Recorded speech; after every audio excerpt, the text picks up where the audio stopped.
History often paints Africa as a land discovered by outsiders, a blank canvas waiting for European exploration and influence. But this is not true. Long before the first Portuguese caravels touched African shores, great civilizations thrived.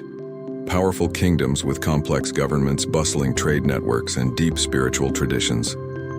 Among the most remarkable of these was the Kingdom of Kongo, which rose to prominence in Central Africa and astonished Europeans with its sophistication. What made Kongo even more extraordinary was its bold embrace of Christianity, a faith that reshaped its politics, culture, and international standing. At the center of this story stands one of Africa's most fascinating rulers, King Afonso I, the Christian King of Kongo. His reign tells a story of ambition, adaptation, faith, conflict, and tragedy.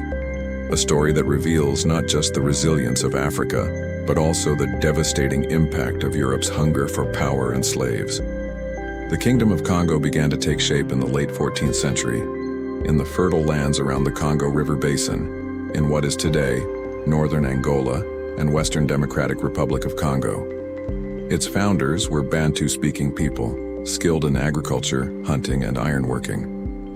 By the time Europeans arrived, Congo was already a centralized state with a monarchy, a nobility, and a structured bureaucracy.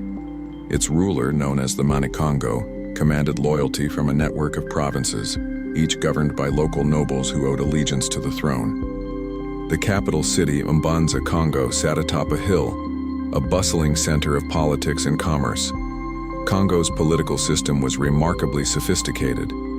Unlike many European monarchies of the time, where rule was strictly hereditary, the succession to the throne in Congo often involved a council of nobles and electors who chose from among royal lineages. This balance of power meant that the monarchy was not absolute, but negotiated, a structure that allowed for both stability and flexibility. The Manikongo controlled tribute, trade, and military campaigns, but also relied on advisors, provincial governors, and spiritual leaders to maintain authority. It was into this vibrant kingdom that the Portuguese sailed in 1483, led by the explorer Diogo Cao. When they arrived at the mouth of the Congo River, they were astonished by what they found.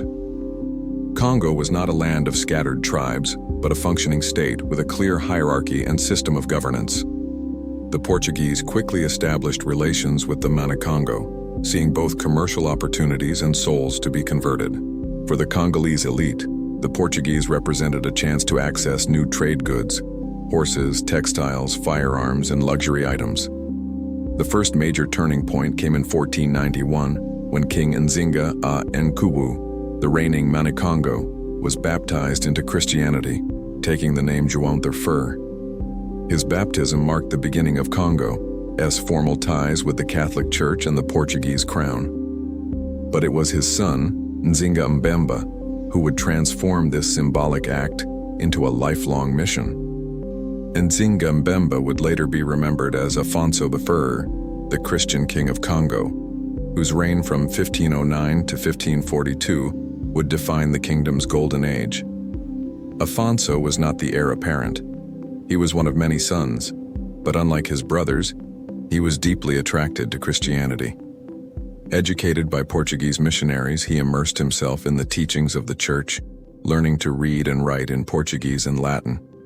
His devotion set him apart from other nobles, many of whom embraced Christianity for its political benefits but retained traditional practices. When succession disputes erupted after João I's death, Afonso fought and defeated his rivals, with both spiritual conviction and military strength. In 1509, he ascended the throne as the new Manikongo. King Afonso I's reign was extraordinary. Unlike many rulers who saw Christianity as a tool, Afonso genuinely believed in its doctrines. He worked tirelessly to transform Congo into a Christian kingdom modeled on European standards. He invited priests, missionaries, and artisans from Portugal. He built churches and schools, translating prayers and catechisms into Kikongo, the local language. He sent Congolese students to study in Lisbon, hoping they would return as priests and administrators. His dream was to fuse African governance with Christian morality, creating a new kind of kingdom. African in spirit, yet part of the wider Christian world. Under Afonso's leadership, Mbanza Kongo was remade into a city with stone buildings, churches, and plazas that impressed visiting Europeans. He corresponded directly with the Pope and the King of Portugal, presenting himself as their equal. Letters from Afonso reveal a ruler both pious and pragmatic, seeking to use his faith to strengthen his authority at home and his kingdom's status abroad. He saw Christianity not as foreign domination, but as an opportunity to elevate Kongo's prestige and align it with powerful allies. Yet beneath the surface of this spiritual transformation lay tensions that would eventually tear Kongo apart.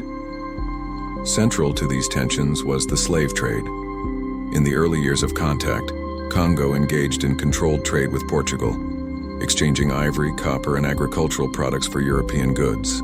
But as demand for African slaves grew in the Americas, Portuguese traders pushed more aggressively for captives. What began as a limited practice of sending war captives soon expanded into a massive system of human trafficking. Afonso was deeply troubled by this development. Though he permitted some slave trading, he opposed the uncontrolled raiding and kidnapping that devastated his people. In letters to the King of Portugal, Afonso pleaded for restrictions, warning that unauthorized traders were depopulating his lands and undermining his authority. In one famous letter from 1526, Afonso described how Portuguese merchants had created chaos in his kingdom, bribing officials, corrupting nobles, and carrying off free subjects as slaves. Each day, he wrote, "Merchants are kidnapping our people, sons of the land, sons of our noblemen, sons of our vassals. This corruption and depravity is so widespread that our country is depopulated." Afonso's struggle to control the slave trade reveals the tragic contradictions of his reign. He was a Christian king, committed to justice and morality, yet his kingdom was caught in the web of Europe's growing thirst for human labor. His attempts to regulate the trade often failed, as Portuguese merchants colluded with local nobles who saw profit in selling captives. Even within his court, resistance grew against Afonso's strict enforcement of Christian laws, such as banning polygamy and promoting monogamy. Many saw these reforms as an attack on tradition. Despite these challenges, Afonso left a profound mark on Kongo. He established a royal bureaucracy, staffed by literate officials, created a judicial system based on Christian principles, and nurtured a generation of educated elites. His alliance with Portugal gave Kongo access to new technologies and international recognition. For a time, Kongo stood as a Christian kingdom in the heart of Africa, astonishing visitors with its blend of European and African traditions. But the cracks widened after his death.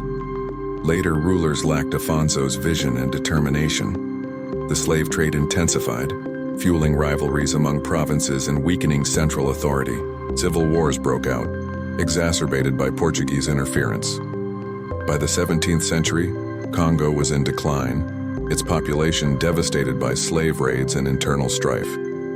In 1665, the kingdom suffered a catastrophic defeat at the Battle of Mbwila against the Portuguese, further eroding its power. Yet even in decline, the legacy of Kongo and its Christian king endured.